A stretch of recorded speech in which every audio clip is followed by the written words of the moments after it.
This piece is absolutely stunning, don't you think? It really is. The colors just draw you in. I knew you'd love it. On a quiet Monday morning, the lobby of Halcyon Technologies buzzed with anticipation as employees whispered about the arrival of a mysterious investor whose portfolio had saved collapsing companies for decades. The CEO, Miranda Hale, a woman known for her icy confidence and immaculate white suits, waited near the elevators with her board members. When the doors opened and an elderly black man stepped out slowly, leaning on his cane, Miranda's smile faded just slightly, almost imperceptibly. He extended his hand with a warm, respectful nod, but Miranda clasped her hands behind her back and only offered a curt tilt of her head, pretending she hadn't noticed the gesture. A few employees froze, realizing they had just witnessed something that would not stay hidden for long. But Miranda carried on as though nothing had happened, already certain that she didn't need anyone who walked so slowly or looked so fragile. The old man simply smiled, his eyes calm, as though he had experienced a lifetime of such dismissals and learned long ago not to waste energy on them. He introduced himself as Leonard Briggs, though no one in the room seemed to connect the name with the legendary investor who owned stakes in more than 40 multinational companies. Miranda moved ahead briskly, speaking over him, explaining the company's prospects as if she were addressing a schoolchild. She talked about expansion, marketing domination, and artificial intelligence systems she barely understood, all while Leonard listened with the patience of someone who had seen empires rise and fall. She didn't offer him a seat. She didn't ask what he needed. She simply assumed he was lucky to be in her presence. Throughout the meeting, Miranda dismissed nearly every question Leonard asked, brushing his concerns aside with a practiced laugh that implied he simply didn't understand modern business. Her board members shifted uncomfortably but said nothing, unwilling to challenge the woman who ran the company like a monarch. Leonard took notes quietly, his expression unreadable. When the presentation was over, Miranda ended the meeting abruptly, telling him that the investment papers would be ready for his signature, if he didn't take too long to make up his mind. Leonard simply nodded, gathered his notebook, and left without another word, pausing only to offer a gentle smile to a young intern who held the door for him. No one knew that smile carried centuries' worth of wisdom and a decision already forming. The next morning began like any other, until Miranda arrived at her office and found her assistant pale-faced, holding a trembling tablet. She tapped the screen and felt the blood drain from her face. Every major financial news outlet reported that Leonard Briggs had announced his newest investment, but not in Halcyon Technologies.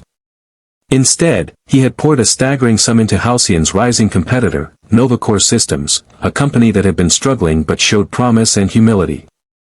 Articles described Leonard as the hidden cornerstone of global investments, a man whose decisions shaped markets. Only then did Miranda realize the truth: the man she had refused to shake hands with was one of the most influential investors in the world. By noon, the consequences hit with brutal force. Halcyon's stock price plummeted. Partners withdrew funding. Employees whispered in hallways. The board demanded explanations, but Miranda's usual iron composure cracked. She mumbled excuses about misunderstandings, about miscommunication, about how she didn't know who Leonard truly was. But every excuse only made her sound more desperate. The company's reputation was unraveling, not because she rejected the investor, but because she had treated him with open disrespect, captured subtly on security cameras and leaked anonymously online. The world watched the footage in disbelief, the CEO who bragged about inclusivity refusing a handshake from the man who could have saved her company. Desperate and terrified, Miranda tried calling Leonard's office, only to learn from his assistant that he had cleared his schedule for the day. She sent emails, voice messages, and even handwritten notes, apologizing for the misunderstanding, insisting she meant no disrespect. She felt the walls closing around her as she imagined the board firing her before the quarter ended. The confidence that once made her untouchable now felt like shattered glass in her chest.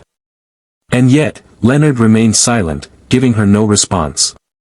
Every hour without an answer deepened her panic, until she finally begged his assistant for an in-person meeting, no matter the time or place. Late in the afternoon, she received a single message from Leonard's office: "Come to Briggs Foundation." 5 minutes. Miranda rushed across the city, her heels trembling beneath her as she entered the modest building that contrasted sharply with the grand corporate towers she was used to. Leonard sat in a simple wooden chair beside a table covered in community programs, scholarship applications, and handwritten letters from people he had helped. For the first time, Miranda saw the truth. Leonard Briggs wasn't just wealthy, he was respected, trusted, loved. She stood before him like a student before a quiet teacher, her usual arrogance dissolved into something she had never shown anyone at work, fear and humility. She started apologizing immediately, speaking faster with every breath, explaining that she had been stressed, distracted, unprepared, anything that would make her seem less cruel. Leonard listened without interrupting, his hands folded gently over his cane. When she finished, he asked softly, "Tell me, Miss Hale, would you have treated me differently if I were younger? Or whiter? Or wearing a suit worth more than your car?" Miranda froze, her words lodged in her throat.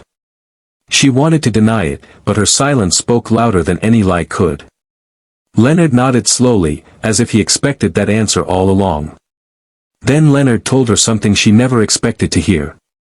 He said he did not invest in companies, he invested in character. And character, he explained, revealed itself in the smallest gestures, a handshake refused, a seat not offered, a voice spoken over another. He reminded her that leadership wasn't about power, but responsibility, the kind that demanded respect for everyone, not just those who could offer something in return. Miranda felt tears sting her eyes, realizing that all her success had blinded her to the values that truly built great companies, and great people. Before she left, Leonard said he was willing to give her one more chance, not through investment, but through change. He would watch her company, observe her decisions, and see if she learned anything from this humiliation. If she did, then perhaps, someday, he would extend another hand. Miranda nodded, humbled beyond measure, and walked out of the building with the weight of her own actions pressing heavily on her shoulders. For the first time in her career, she understood that respect was not a formality, it was a mirror reflecting everything a leader truly was.